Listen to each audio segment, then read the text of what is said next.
nuggets will start flying out. Exactly. Oh my goodness. How you doing? I'm just so happy to catch up with you. Yeah, it's been 8 years. Is it 8 years? Oh my goodness. We did that coaching weekend, and it all began really for me at that moment. Same here. Yeah. So what have you been up to since then? My goodness. I think I've just been looking at what you've been doing as well, and I think we've both been on such an amazing journey. Yeah. And I feel there's another one coming. Like I'm done having babies, and Toby is, I don't know how old he is. Oh gosh, second baby syndrome. I don't know. I think. Oh wow. He must be 9 months, because I've just I was officially supposed to come back to work on the 1st of April, doing massage stuff initially, and of course I can't touch people. I was like, okay. Well, luckily for me, last year I started learning tarot. Yeah. You may know. And so I was just like, well, I can do that online, and that was the plan anyway. But my plan of kind of like, I've gone all about the houses, and I can feel now I'm coming back to the right track. But with the tarot, I want to do it in a style that fits in with my Find That Match stuff, the e-course that I've got, because I think that the two things go quite well, and they attract the right kind of client. It's like the coaching and the woo, because with tarot you get people that, I did a bit of tarot before I went on maternity leave last year, and it's lots of people sort of in distress going, I need advice. Is he going to come back to me? Is he going to? And I'm like, I've obviously hit the wrong mark, because that's not my kind of tarot. Like, my kind of tarot is like, how are we going to explore you to move through the emotions of it? How are we going to help you to unblock and really find you, not them? Because that's really, isn't it? Wow. Like, it's a journey of finding you, I think. It's always back to you. So here I am now. I've got in my little shed at the bottom of the garden, which has been a godsend, because I do 3 nights a week in here sleeping, and Dan does 3 nights a week in with the baby, because he doesn't sleep. He's not a sleeper. And I've done everything. And so we've just resigned to the fact that that's how he is, and we'll deal with it another day. But yeah, so that's how I get sleep. So that's me in a nutshell. I mean, my goodness, because we start on this journey. We met, in fact, this coaching day or weekend, I can't remember what it was. Yeah. And then I saw, you went into dating, then into massage, then into tarot, thinking, wow. And then about meditation, how meditation's helped you. Yeah. And it's just amazing, I think, watching us, seeing, transform. Yeah. And just finding things like, I have this, how the massage came about was a bit of a strange one. So I had Oscar back in 2015, and he's a week younger than Toby is, but 4 years apart. Does that make sense? So they're a week apart. Their birthdays, so it's almost identical. So it's like I'm almost reliving a journey. And I'm like, well, this time 5 years ago, I was writing Find That Match. And so then I started to get a lot of traction with that, and it was going really well. Then I got pregnant, had a miscarriage, and then found out I had an underactive thyroid, had all this kind of got swept along on a completely different wave. And I was like, oh, this is interesting. I learned a lot about acceptance and patience in that time. That was really good. And Daniel and we went to celebrate my mum's 60th birthday in Cornwall, and we went for a walk, left Oscar with them. And we'd been talking about getting this shed at the bottom of the garden for since we moved in, really, into the house. So at least 3 years. All of a sudden, we just went, well, actually, we need to do it now. This is the perfect time. Oscar was about to start going to nursery, on a bit more of a full-time basis, and I was going back to work with, a bit of a dead, I don't know what's the word to use, Find That Match had kind of I'd let it go a little bit, because it just it wasn't fitting with me, although that's where my heart lies still, even now. And so then Daniel said, because my thing is, I need to make money, and it has to be helping people. It can't be it can't be exploitative. It can't be, you know, you I don't even need to use the words with you know what I mean, that sleazy kind of like, let's just get the sale kind of stuff. I'm just not into that. And so we had this lovely long walk down to the beach and we were talking, and he said, you know, it would be a really good time for you to do that massage course you've always wanted to do. And I was like, oh yeah, but Dan, like they take years, like you've got to do anatomy, physiology and all this stuff. And so I got back to the caravan that we were staying in, and it was itching. You know, when you get that, like, this isn't leaving me, I've got to do something. I get on my phone and I'm like, massage courses. And I found this massage course with this amazing guy called Dave Taylor, who does something called Rainer massage. And I said, I found the thing. And he was like, what do you mean? I was like, it's however much it was. It's an 8-day retreat in North Devon. You have all your food and accommodation, and you learn to do this type of massage, and you can get insurance, and you don't need to do the anatomy and physiology. Now, I know all the healers out there who've done anatomy and physiology get really annoyed with that, and that's cool. But I've had some amazing reviews from my massage. Like, I love doing it. It's like every time I do it, I get to meditate because it's very... Yeah, and I think there's two different, you know, there's obviously the therapeutic massage, which where the anatomy physiology. Yeah. But then I think with the massage that's much more intuitive, really much more for the well-being. You know, it's not that we're not going into these depths. I think you go into the depths emotionally, spiritually. Yeah. But not physically. Yeah. And it's amazing. You can feel sometimes when you get your hands on something. I mean, you do Reiki, don't you? Yes. Yeah. So, you know, I didn't know much about Reiki, but all my clients kept coming to me and going, you really should do Reiki. And I had about 15 clients telling me, and I was like, well, when enough people tell you something, you should probably look at it. So I started looking at Reiki, and I haven't connected with it. I did buy a little course on Udemy, and I don't know where I'm going with that. I don't know if it's calling me, but it's definitely something that I do, I think, in a very... I didn't realize I was doing... Somebody told me, oh, you're doing Reiki. And I was like, yes. What's that? Yes, yeah, you're healing. Obviously, you're using your own energy. The big difference, I think, between when we're doing it ourselves naturally and when we're actually doing it with Reiki, is that I've got just goosebumps all over me talking about this. That Reiki, obviously, we're channeling. It's not our energy, so it doesn't. We don't get exhausted by it. It's not depleting our resources. Yes. And it's also really, I mean, it just connects you. Wow. Yeah. Big time. Yeah, absolutely. Yeah. From what I've read of it, it does. I'm like, yeah, this is. I love stuff that you can't measure. in a way that is because I love science. Like, I'm really into science. I love things to be like, well, show me the data.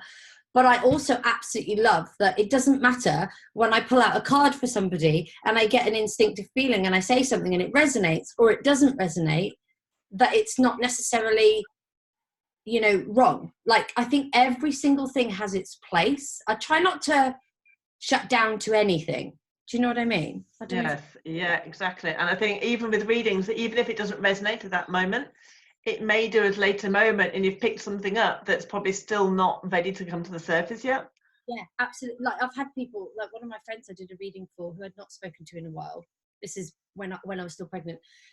And she messaged me, you know, you said this and you know you said that. Well, this happened and that happened. And I was just like, wow, that's weird. Like, even I go, that's really weird. I don't know how that happened. Because also I'm kind of...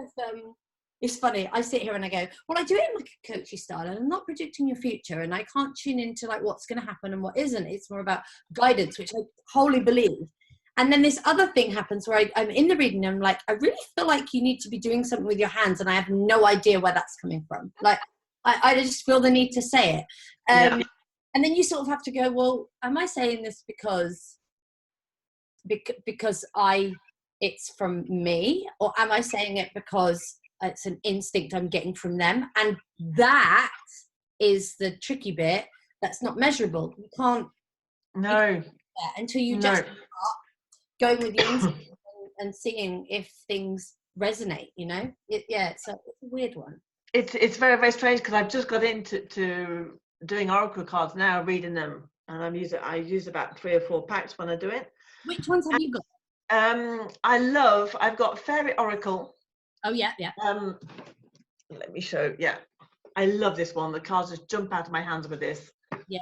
Then my other favorite I really love is the Energy Oracle cards. Oh yeah, no, these just fly out as well. They're just like, whoa. I mean, they're, I don't know if you can see. Oh wow.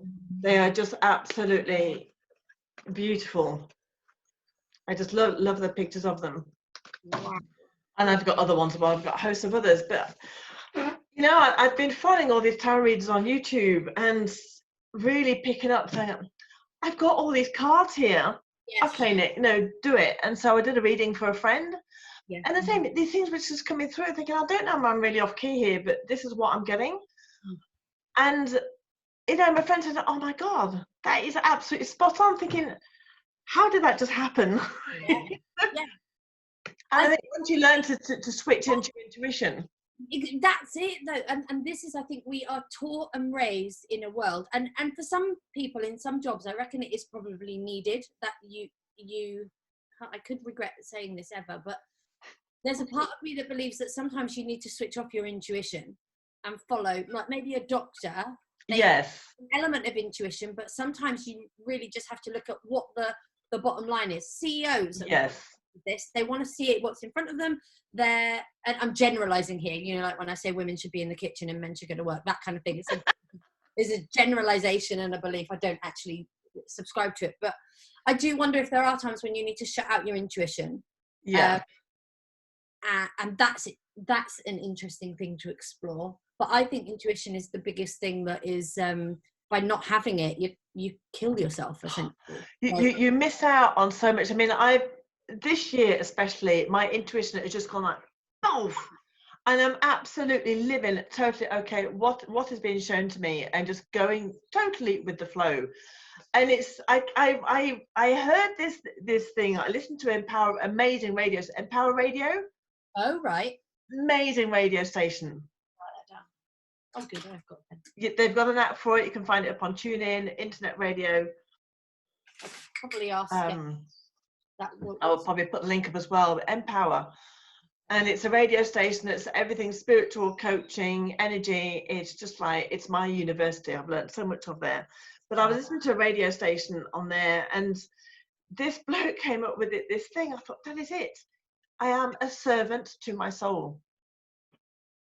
And it's just like, wow. Wow, gosh, what a perspective.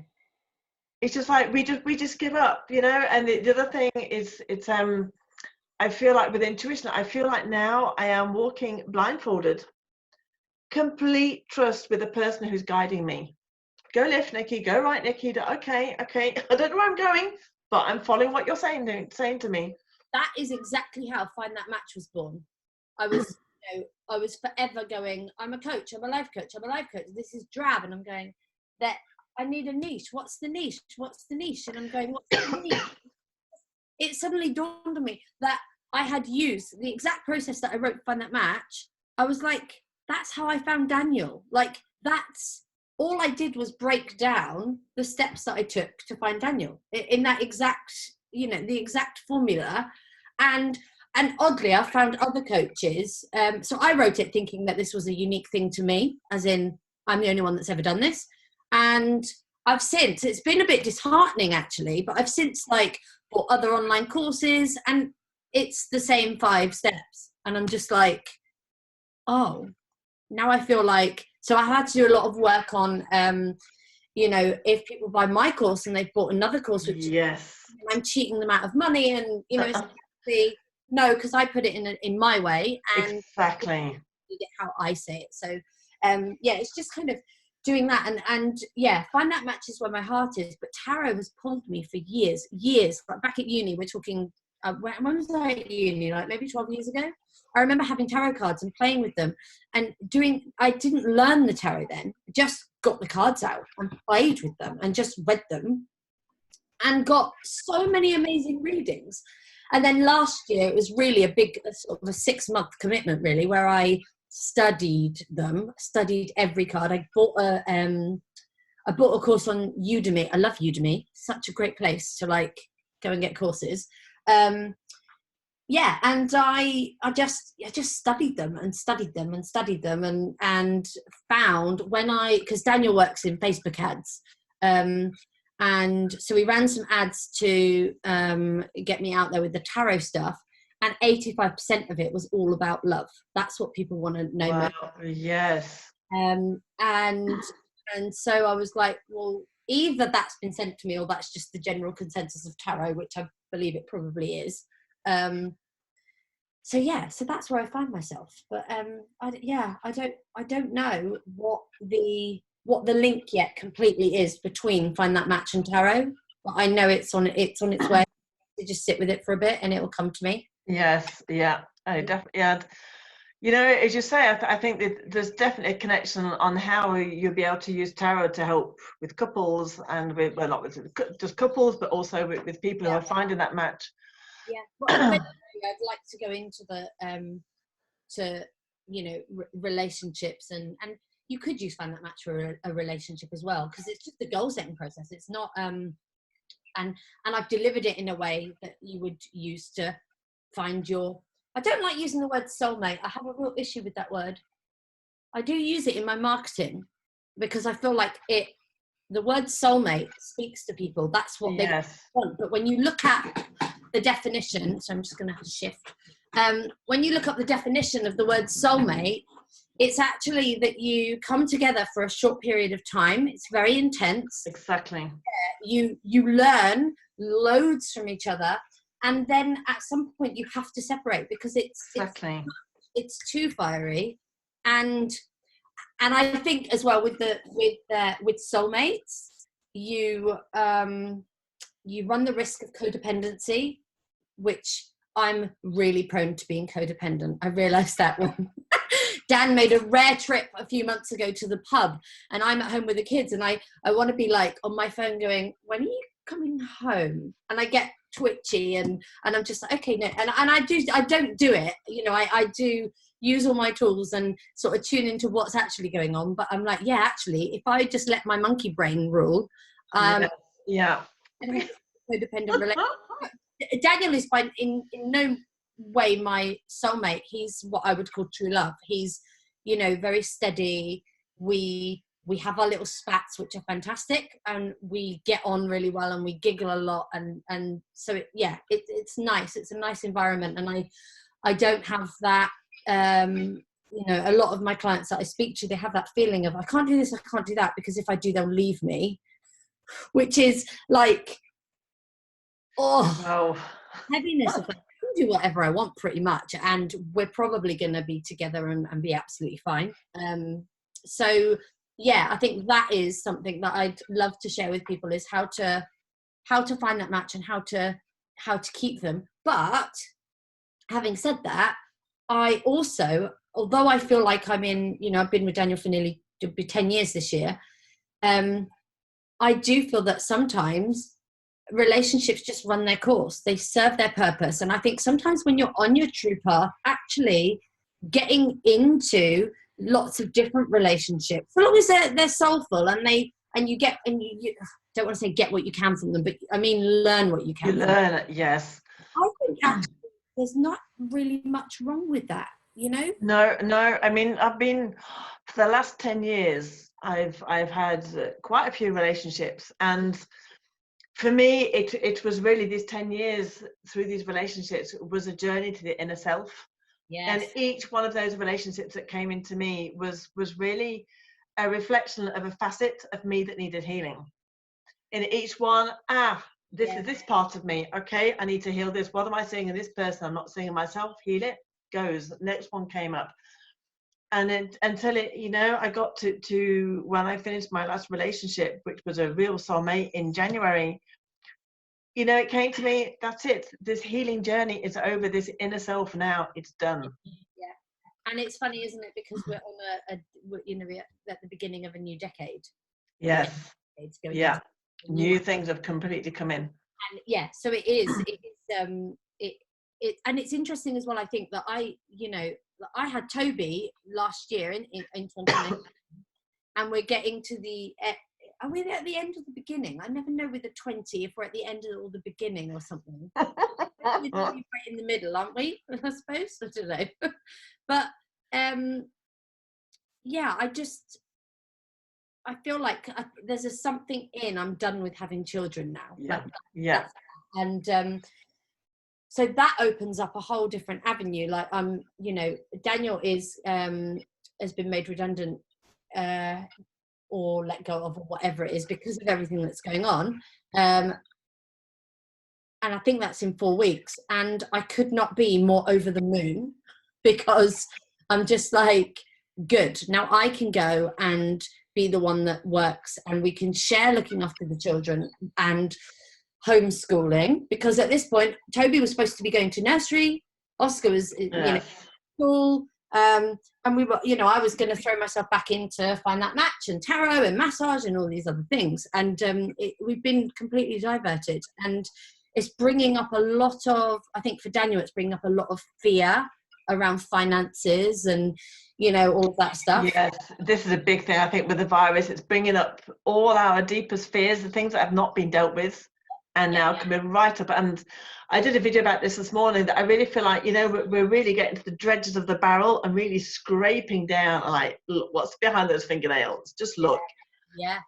And I think if people can understand that and choose to tune into that, they won't even be able to believe the amount of growth that they'll get. Yeah, exactly. Yeah.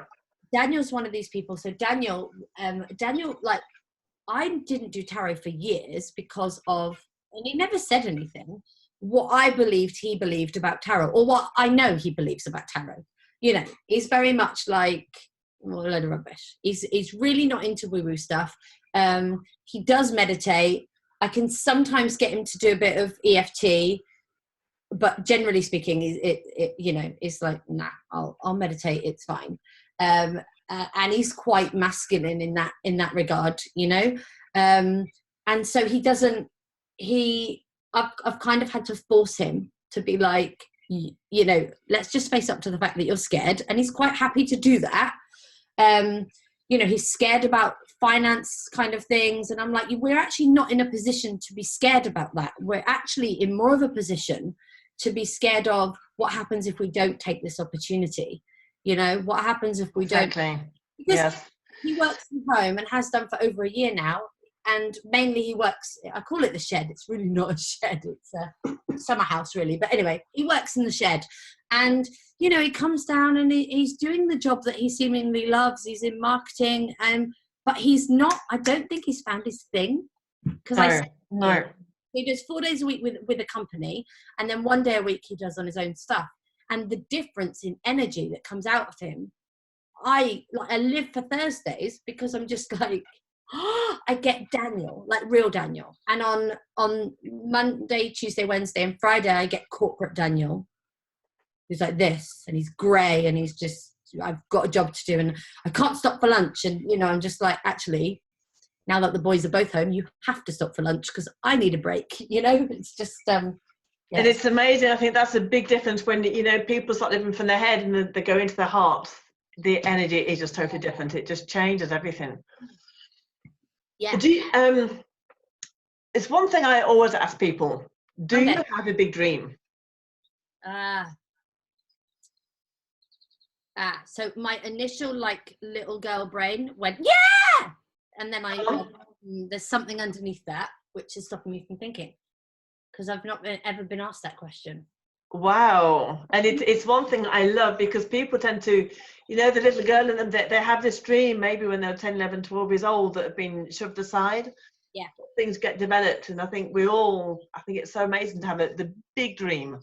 Yeah. So when I was younger, my dream, and the thing that I followed right until my early 20s, sort of just before we met, was I went to drama school. I was going to be an actress, and it was at drama school that I got to sort of the second year, had probably the worst depression I've ever felt in my life, and realized that I didn't want to do it. I didn't want to sacrifice and give what it really took to be an actor.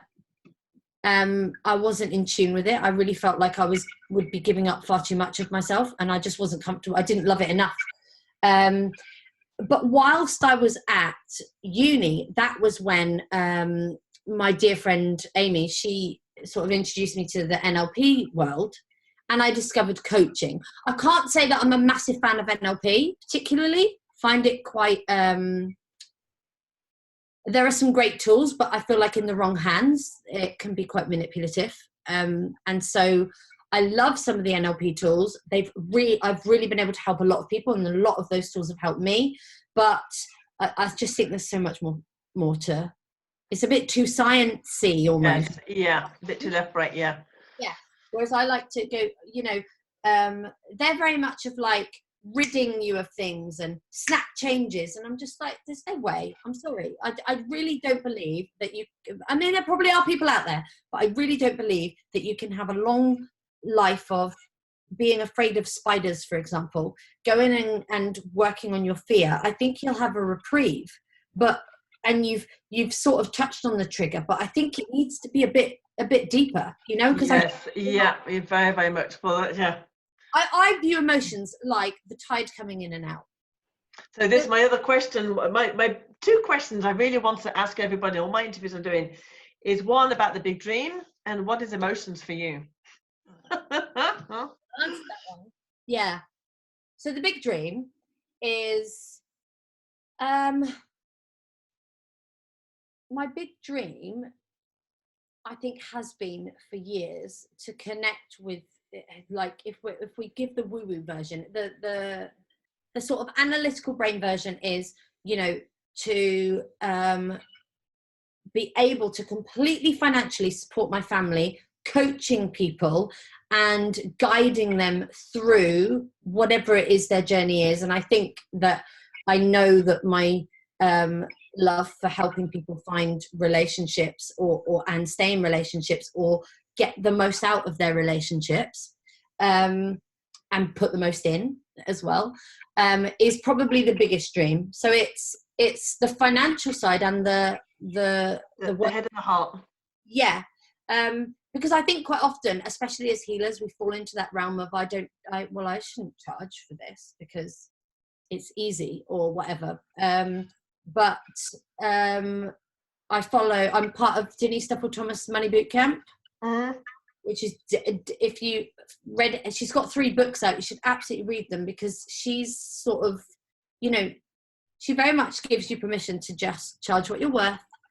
It's okay to, earn money for things, et cetera, et cetera. So that, I think that's my big dream, is to be able to feel financially free whilst delivering things that are helping the world. And I think that my thing at the moment, it could change. I'm happy for it to change. But at the moment, it is through Find That Match and tarot and, just reaching people in that way. And do you think, with Find Your Match, you think with relationships, ultimately, it's about self-love? Love yourself first, to find yourself within before finding a... Yeah, but I think before that, so I think when we always talk about self-love, and there's no doubt that it is uberly accepting yourself first. Yeah, absolutely. And also just giving yourself permission for things. But I think for some people there's a bit before that about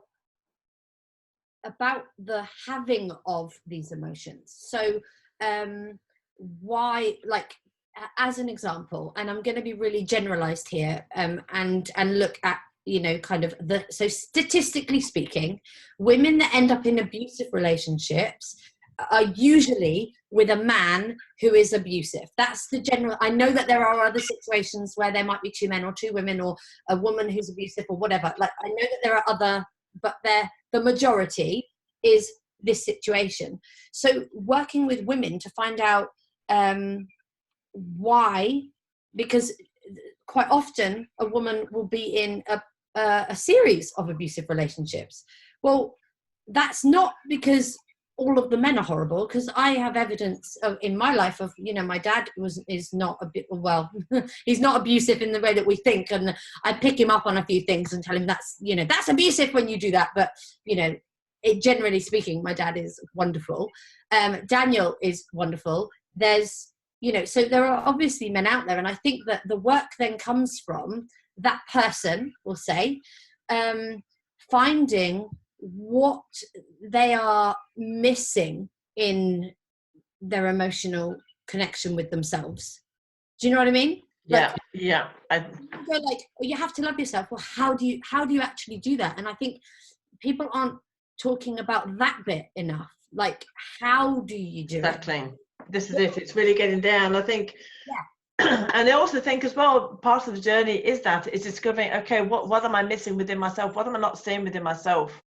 What's, where am I not valuing myself completely that I'm allowing this to come in?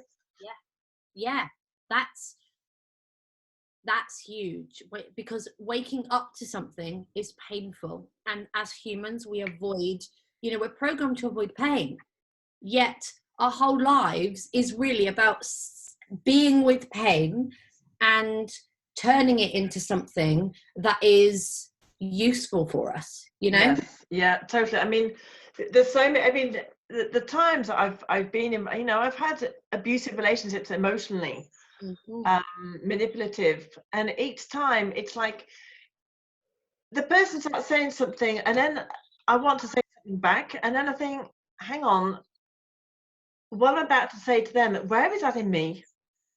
And it's incredible when you really become the part that we're not victim, things are happening for us, and everything that's around us is really becoming a mirror, and it wakes you up. It's like having a slap on the face, thinking, oh shit, that's really me.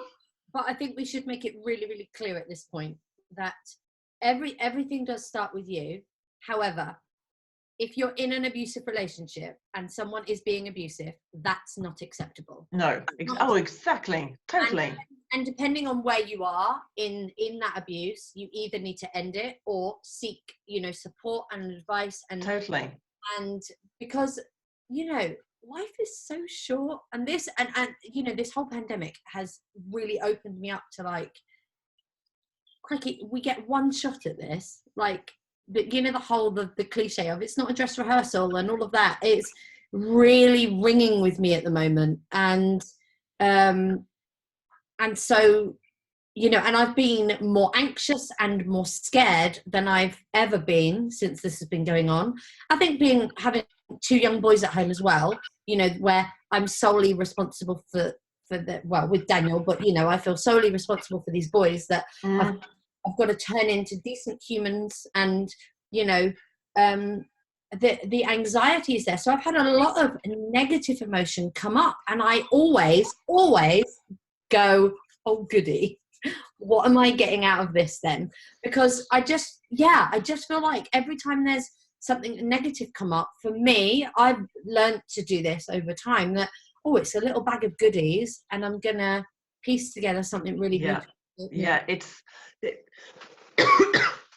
the emotions come out, it's not ignoring them, it's really coming up and woken them, because that is where the lesson is. We don't learn when everything's all hunky-dory and beautiful. It's really, the learning really starts when we really get into nitty-gritty, the negative emotions, and obviously that's that's my work, that's what I do. I release negative emotion in people.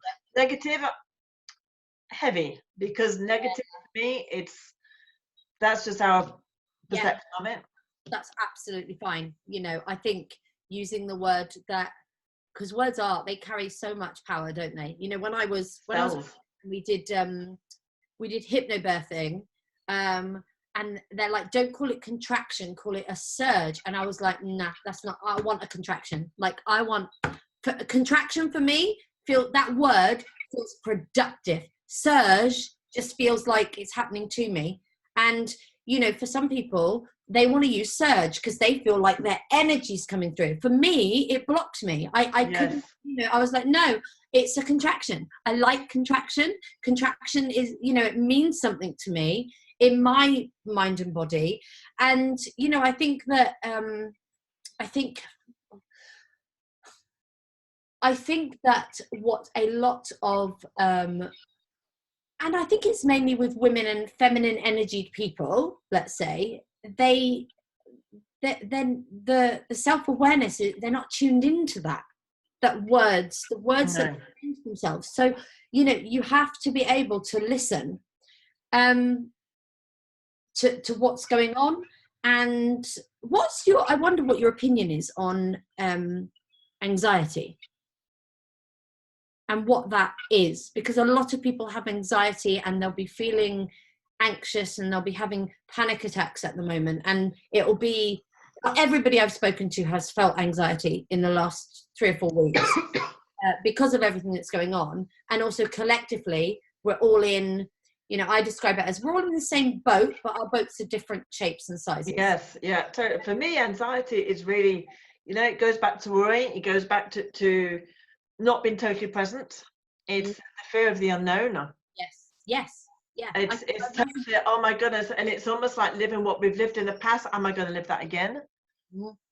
And I think that this moment now, I don't think I've ever been so present. We have no idea. I mean, my goodness, you know, when this happened the day before, we had no idea what was about to happen. That suddenly the next day, that's it, the wall shut down, we can't go out and all the rest of it. Yeah. And so we cannot know what's going to happen in 1 day, in 10 days, in 2 weeks. And you know, I think this is anxiety, that the anxiety that's coming up is not just about now. It's about the anxiety that has not been dealt with in the past. This situation of dealing with the unknown has not been dealt with. And it's really bringing people back to, okay, right now, you know, when people get anxious, I say, look, use your 5 senses. Right now, right in this minute, what can you see? What can you hear? What is around you? Yeah. There's peace. Yeah. That's all we need to know right now in these first 5 minutes. And with Reiki, you know, the 5 principles of like, just for today, you know, I will not worry. Just for today, I will not be angry. And it is so powerful, because not even just for today, just for now, just for these 5 minutes, I'm okay. And we don't know what's going to happen. You know, a bomb could drop, anything could happen. Yeah, absolutely. Yeah. And I think that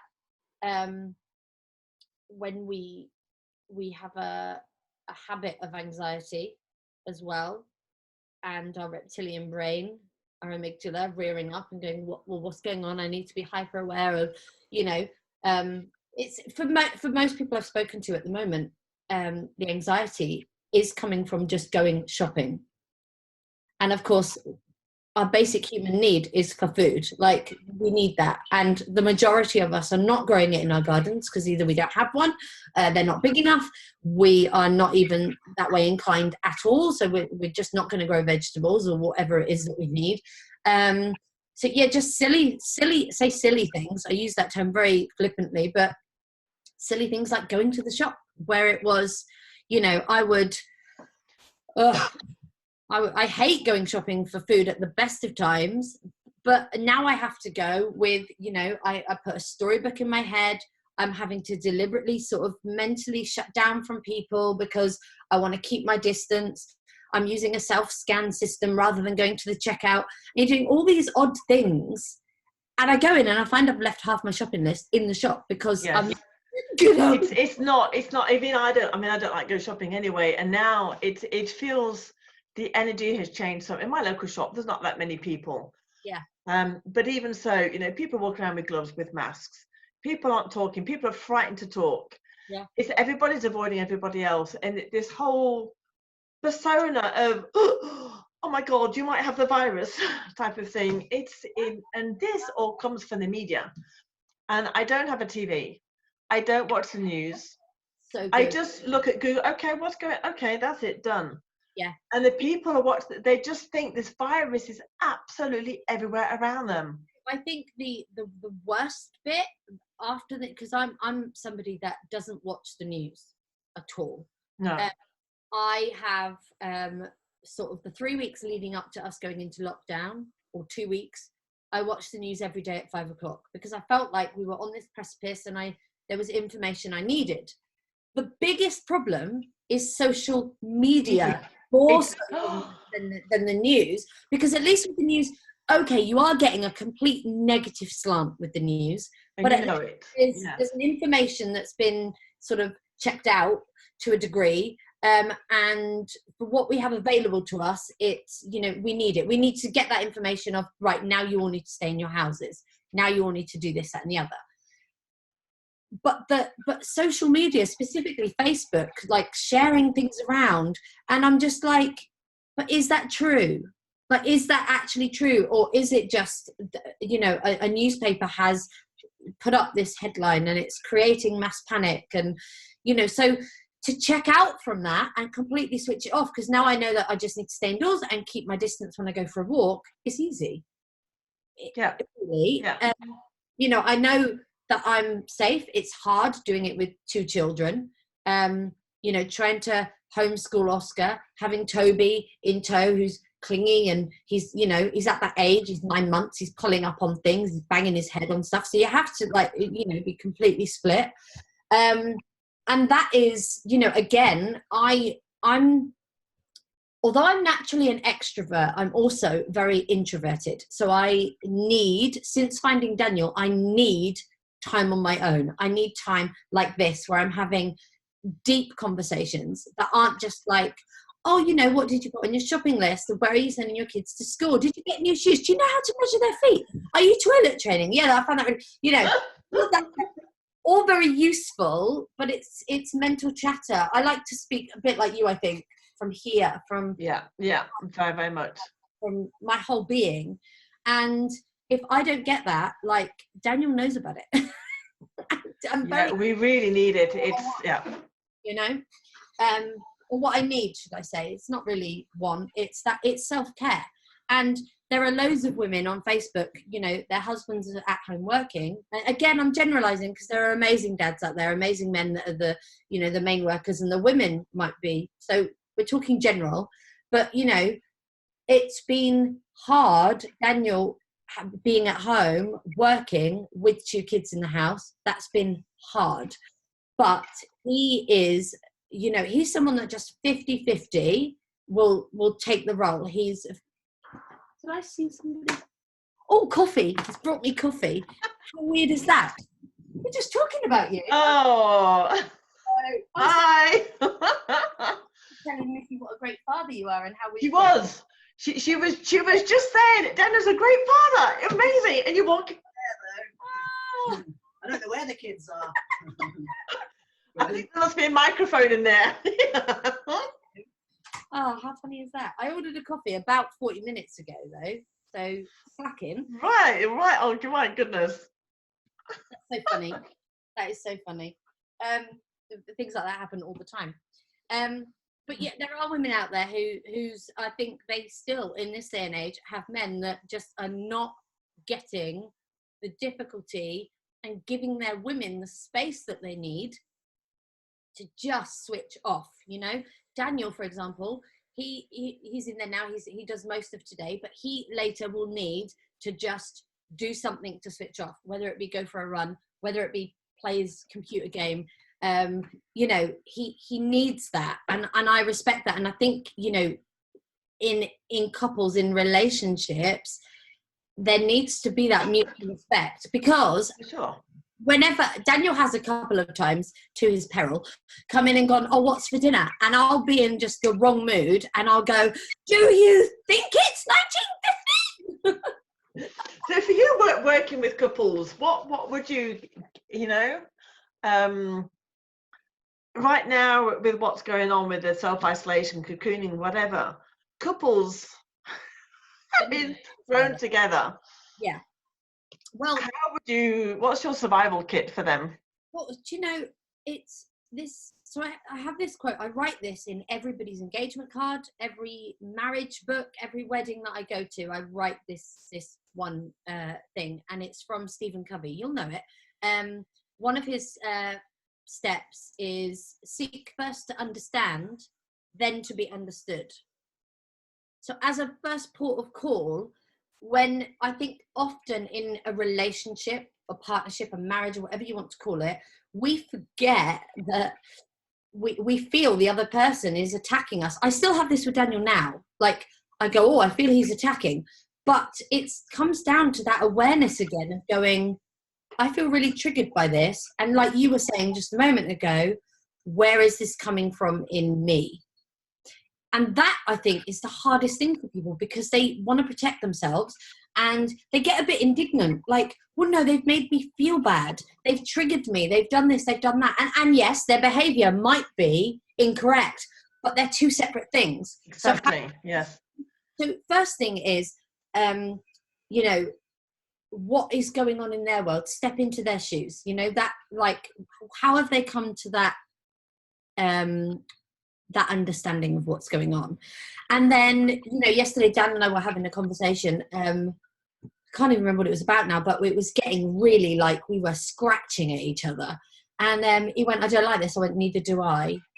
And I was like, you know, because I kept repeating. He said, you keep saying this thing, like, you need to do this. Oh, that was it, blogging. He's like, I was like, I need to blog. It's something in my business that's missing.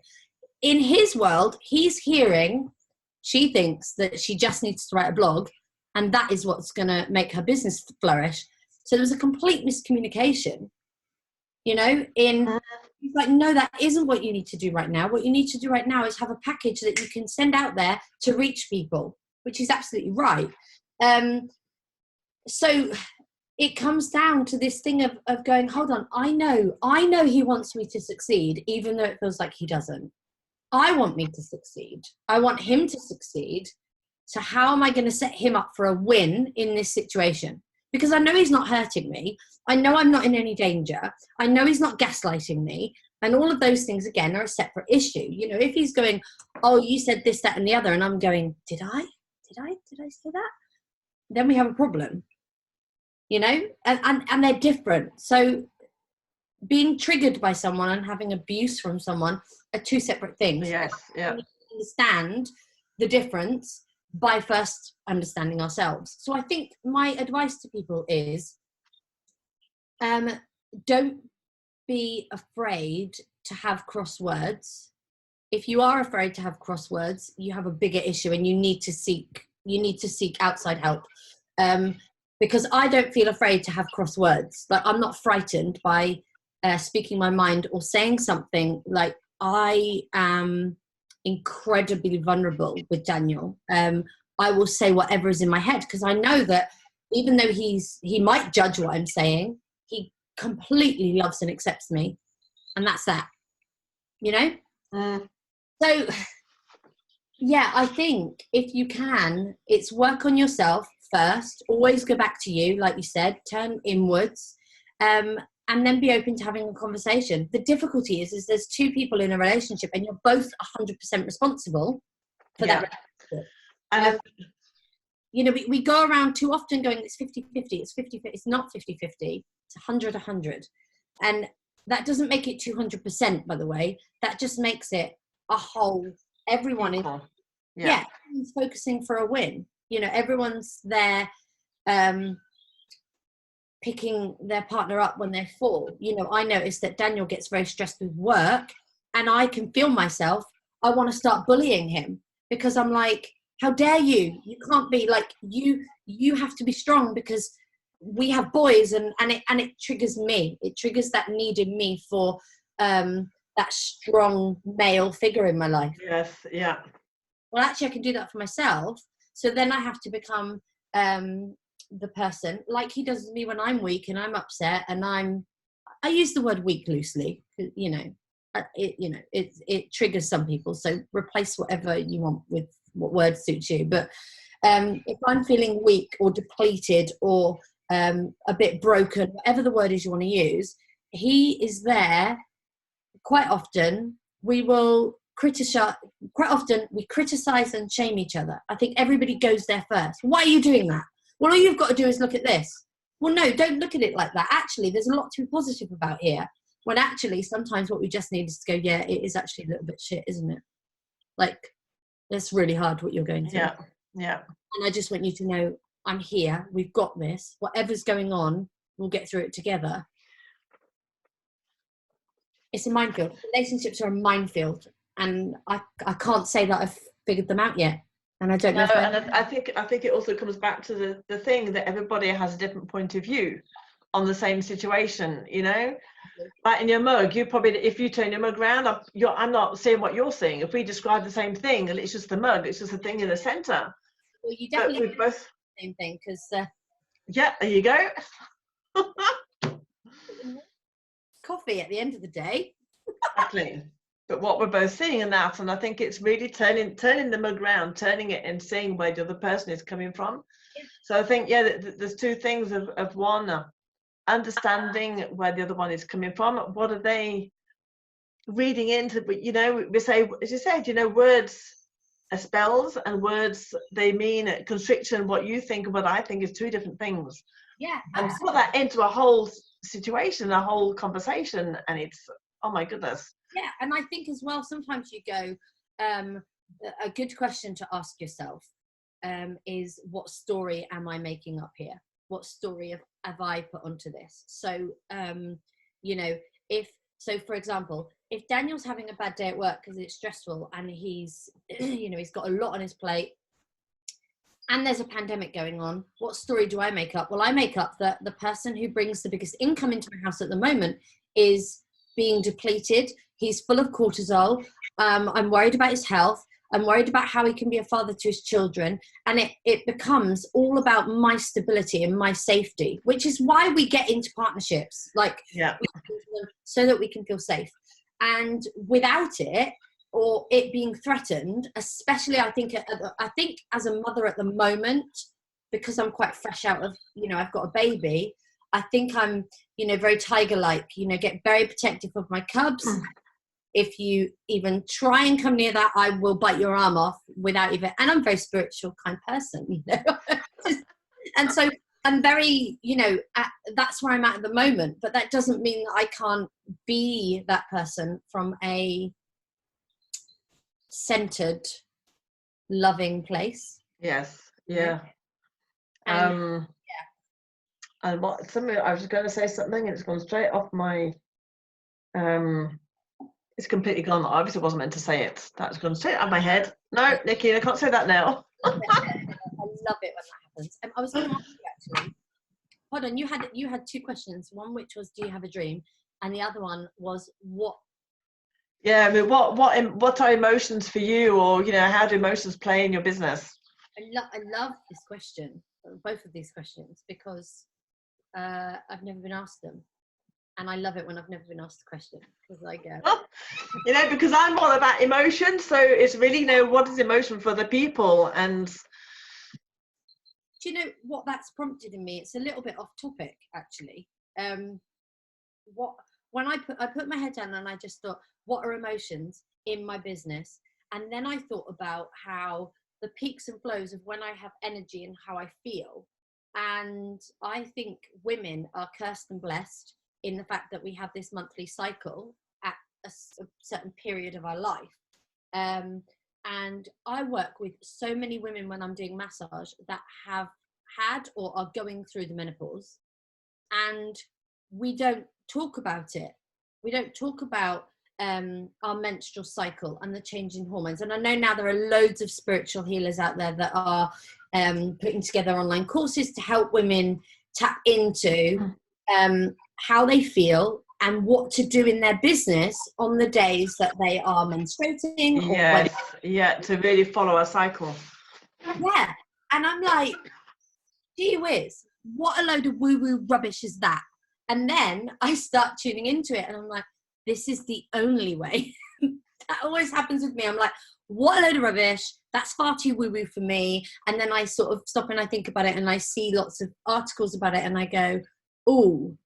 So I think for women, there's a lot of emotion, like how we manage our emotion around the fact that we have all these hormone changes throughout our life. And, you know, like I'm raising 2 boys and Oscar's 4.5. He'll be 5 in July.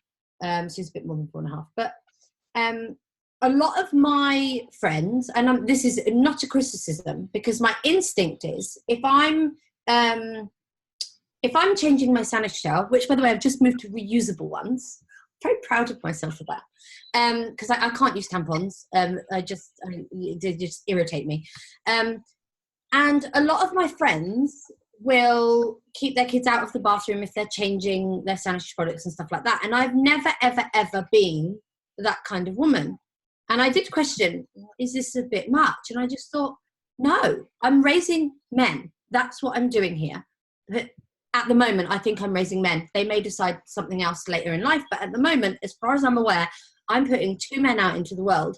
And what really highlighted this to me is when these new sanitary towels arrived, I went, Daniel, look at my new sanitary towels. And he went, jokingly, I might add, ugh. Well, I tore him a new one. It's like, no, I'm just joking. I went, it doesn't matter. I said, for centuries, back in caveman times, women are sent out of the cave to menstruate. Like, it's not cool. We don't live in that age anymore. And for you to joke about it in front of the boys, just because it's to do with blood and that kind of thing, is unacceptable. It's not acceptable. Exactly, yes. Yeah. When someone says to me, why are you bleeding? I'm like, well, that means I don't have a baby in my tummy. Like, I've got to keep it all age appropriate. But I want him to, as he grows up and he understands about how babies are made and, or in more detail, I don't want it to be this big sit down chat. I want it to be this organic process where he naturally just goes, oh, yeah. Oh yeah, of course. So that when school's sitting down and do that talk with them, he'll be like, why are you telling me this? Why are you doing it in such a da-da? Yeah. Yeah. I don't think that it should be like that, because we're talking about people's bodies. And when you're hiding and, I never liked at school, they used to separate the girls and the boys to do the big talk about periods. And I'm like, I think that's quite damaging. Yes, very, very much. Very, very much. I told you that was a topic because the question was, what are emotions to you? And it brought up all of that. And I just think, our hormones and having them balanced are a big factor. And in that you need to eat well, self-care, exercise, all of that stuff. So I think, because I know when my thyroid went underactive, I had feelings of depression come back, and I was able to very logically look at it and go, well, this is weird. Like, I have this feeling of what's the point? And I think that's part of the reason why I kind of go on the back burner just a little bit, is I was like, what's the point in all of this? Why are we doing this? Which is a great question, but not from the place it was coming from. That's okay. Like, oh, this is the point of all of this. So for me, emotions are, what are emotions to me? They're tools for learning.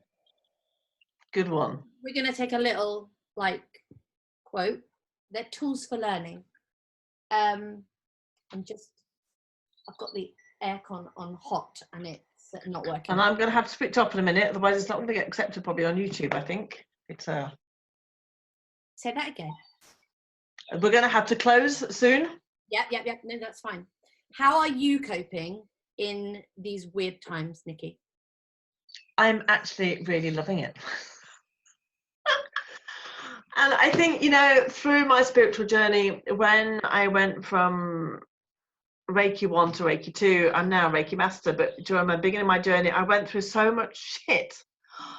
I really had to clean out and deal with anger, attachment, anxiety, fear. Yeah. I really went through the dregs, and it really helped me to deal with lack, to deal with fear, to deal with the ego, to deal with materialism, so many things I had to let go of. And then through my journey, ego, materialism, yes. And then through my journey, I've also, I've been all about thinking positive, being positive, feeling positive, really in the depth of it, not just hoo-ha, forget the negative. It's really the positive. I'm so glad you said that. With positivity, with raising your vibration, with letting go of emotion, and all this now, I'm thinking, oh my goodness, this is why I had to go through that. It's for here, it's for now. These are the tools we need. Yeah. The tools we need of letting go of these emotions and being able to cope, because people are worried about money. They're worried about, oh my God, am I going to have a salary? I've been there. Yeah. I know how to deal with that fear and that anxiety. And then, so I really feel like I've done the inner work. And right now I'm sitting here thinking, okay, I've done the inner work. Now it's time to really share it out there, what's in without. And I'm just so at peace. I'm really at peace. And I'm really feeling like this moment of isolation needs to be long enough for people to hit the bloody wall, to thinking, whoa, what is happening? Wake up. Yeah. And the longer it is, in some ways, the better it's going to be, because things have got to change. And I'm so happy for this moment. It's so strange. Like my mantra at the moment that I keep saying to Daniel, because Daniel's very fearful, like his company have let him go, but they might ask him back. And, you know, I can tell the fear in him would absolutely go, yeah, of course, I'll just do it because it brings money in. I've got 2 kids to feed. But I just keep saying to him, this time is a gift. What are you going to do with it? What are you going to do with it? So he's having his, you know, we're having our moments of, and having our moments of like, yeah, let's just, let's embrace and slow and see what becomes. And yeah, I know what you're saying. And I just had this vision, you like of railway tracks around the circular track, and you have this locomotive in the middle, and the track can move to whichever track is this train, do I really want to go down the same track? Yeah. With time on pause, which way do I want this to go now, and where do I really want it to go? Absolutely. And you know, it is a gift, even with 2 kids in tow, which, you know, gives us less time, and it's hard. I'm shuffling these cards because I found them, and when I bought them, I actually thought of you. Oh. I bought these about 5 months ago, maybe before Christmas. Yeah, I think it was. You might have them. You might have them, and if you don't, you should get some. Which ones are they? I've got. Oh, literally, I knew you'd have them. Can I pull a card for you? Yes, please. Yeah. Okay. Let's see. Going. Oh, we're never going into 2 piles. We're gonna. Isn't that funny? Yeah, the colour. Yeah. My left or my right? Your left. Oh, this is so weird. This is really weird. I love it when stuff like this happens. So it may not be the exact colour, but this is the one that's come up for you.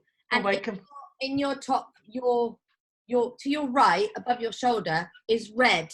And yes. I went, I bet she gets red when I pull a card for her later. Said it. Yeah, the one. Yeah. Awaken your passion. So it's card number 10. I'll leave you to read it. You know what it means. Or do you want me to read it now? You can. We have time? Let's have a look. Number 10, did you say? Yep, page 30. Oh, you've got the same pack. Oh. I love that they're to your hand as well. That just is wonderful. Like, oh yeah, you know. It's just like right there behind it. Yeah. Burgundy connects to your passion, vibrancy, and enthusiasm for life. It leads you to your life purpose and makes your dreams a reality. What we were talking about. Yeah. Burgundy also energizes you whenever you are feeling down, showing your path when you feel lost. Awaken your passion with Burgundy. When you are passionate about something, your intuition, heart, and soul awakens. You start to experience clarity and purpose in your life. Spending some time connecting to your passion. Write down all the things you love, you would love to do, feel, and experience. Wear something burgundy, close to your heart, or create a special bracelet for yourself that you can wear often to remind you of your passion. You can also make a purchase of a picture of a burgundy circle. Every day, spend 5 minutes meditating on this circle, awakening your zest for life. Energize yourself by taking deep, connected breaths as you focus your attention on the color burgundy. Say, divine intelligence, please allow me to awaken my intuition, passion, and love for life so that I can fully fulfill my extraordinary potential. And that is exactly what I'm living through right now. I think that is so apt for you. Completely. So, yeah. I mean, I do live from my heart and I do live from my passion. Everything I do it because it's right here within me and I love it. And I just feel like now it's really coming into, it's really this within, without. It's taken everything that I've put in. It's like, yeah, you know. Yeah. So I think, is it about stopping? Because I think we've all done this thing where we go, logically, I'm going to go and do that. And I know that it will completely mess up the apple cart. but you go with it anyway because there's something pulling you, and it does. It completely messes everything up, and you think, why did I do that? Why did I do that? Why did I do that? And there's always reason, you know, nothing's wasted, all of that. But I think that sounds to me like you're in a place where there's going to be a lot less of that behavior, if it's ever been, you know, prevalent, where you're really into going on the right path, whatever that may be. Yes, I'm going to make an announcement next week of something, a big, huge, massive change in my life. I'm not saying anything right now. Nope. I'm saying something next week, but it's and it's something like, oh shit, something I'd never thought of, but I had signs about it and thinking, okay, I really need to go with this now. I'm in a very similar place with the tarot. It was talking to me, you know, I've got an analytical father-in-law, like all of those things. Oh no, that's a load of woo-woo, you're just lying to people, whatever. And it's taken a lot for me to go, that's part of my life. Tarot's part of my life. These cards are a part of my life for whatever reason, and I'm just going to go with it. And yeah, anybody totally. who sabotage, you know. But no, it's been so lovely speaking to you, Nikki. It has. It's been wonderful all these years, you know. And it's just, you know, good chats. I just want these interviews to be about, that people can just have a place to speak about themselves and what they do and who they are, and so people can really connect to you. Yeah, I think that we, you know, we need this as humans anyway, and what a wonderful time we're living in where we can exactly do this and feel really connected. But I just want you to know that the energy that having this conversation has brought to me is going to see me through the day, because wow. Well, I've had 3 days of just in with the boys and getting through and, you know, being in mum role. But today I get to actually just be Tracey-Anne for a little bit. And so to have this chat with you as you know, at the start of the day is just wonderful. I really appreciate it. Oh, well, thank you so much. It's, you know, I've decided, I was thinking, what can I call these moments? Because I really want to do a series of them. Yeah. And I'm calling it Connected Conversations. Yeah, perfect. You don't need to overcomplicate it. That is just it's so perfect, isn't it? Yeah. Let's just all talk about all of our everything, and you know, and connect through it, and we're all connected, and it's a conversation. It's not an interview. It's just an exchange, and to really feel. We got babies, we got marriages, relationships, periods, menopause. It was all in there, and that you know it's a good conversation when you. So wonderful to catch up with you. Oh, have a great day, and you too as well. Full of energy. Each other again in the near future. Oh, we will be. Yeah. Not my words. All right, Take care, Tracy. Yeah. Bye. Bye.